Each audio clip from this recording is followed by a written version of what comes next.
It is section 5.5, k nearest neighbors.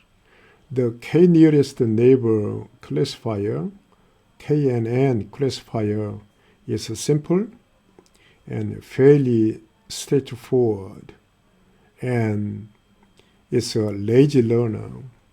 The word lazy comes from the following. It doesn't learn a discriminative function from the training data, but it tries to memorize the training data set. Then analysis of the training data is delayed until a query is made. Here we have the algorithm summarized in these 3 steps. In the first step, we choose the number k and a distance metric. And that's it for the training. There's no other training. For the new sample, find the k nearest neighbors and assign the class label by majority vote. Look at this example. Here, that one is new sample, new data point. And for this one, from the training data set, try to find the 5 nearest neighbors.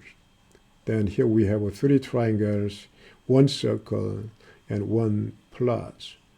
Then, and here, because 3 of them are triangle, so by majority vote, this one will be classified as triangle. So that's it. It's quite simple algorithm. Here, for the method, we have a pros and cons. Because it is memory-based, the classifier immediately adapts as we collect new training data. That means that after classification of each point for new data points, we can add the point to the training data. That is a kind of pro. And now the computational complexity for the method will grow linearly with the number of samples in the trained data set, so that it is a kind of con, because the computational complexity is growing. But in most cases, the number of data points is not so large in reality. And like in deep learning, people are using image data and sound data and text data. So huge data will be used. However, in industry, and most of the data set is small, so that it's not so much here bad thing. Okay? And furthermore, we can't discard the training samples because no training step is involved. So the storage space can become challenging if we are working with large data sets. And that is a sort of a con, and when you are dealing with a very large data set. But in most cases, along with a small and intermediate size data set, kNN will work very efficiently. Now here, and for kNN, what to choose k and distance metric. Okay. For the method, the right choice of k is crucial. If you choose here too large or too small, then it can be overfitted or underfitted. In scikit-learn, the default is 5. Okay. Now also we can choose distance metric from Euclidean distance or from Minkowski distance, here P norm, and now once P is 2, then it is Euclidean distance. And cyclone for kNN, default P is 2. And also, the kNN is very susceptible to overfitting due to the curse of dimensionality. Here, the curse of dimensionality happens when the number of data points is small and the dimension of the data point is large.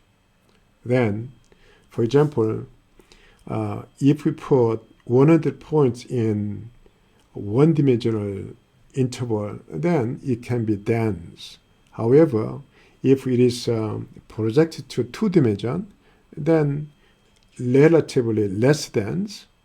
And if we go again higher dimension, 3 dimensions, 4 dimensions, and then if it goes 10 dimensions, then the 100 points will become very sparse,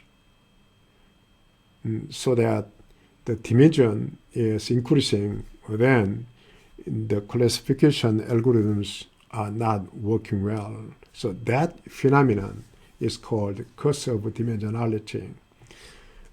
Because it is measuring, along with the metric, try to find the nearest neighbors, it can be easily affected by the phenomenon and curse of dimensionality. And also, one more thing is that for the method, the regularization is not applicable. It's lazy learner, and without any training, just try to find the nearest neighbors and decide based on the majority, the elements. So you may not include regularization, so that when you try to overcome curse of dimensionality, then here you have to shrink the dimension of the data points. So by using some technique such as the principal component analysis, you can reduce the dimension. Or you may try to choose the features. So feature selection can choose very important features so that the dimension can be reduced. So that eventually you can avoid overfitting. That is happening when the number of points is too small compared with the dimension of the points. Okay. We'll discuss this phenomenon later in detail.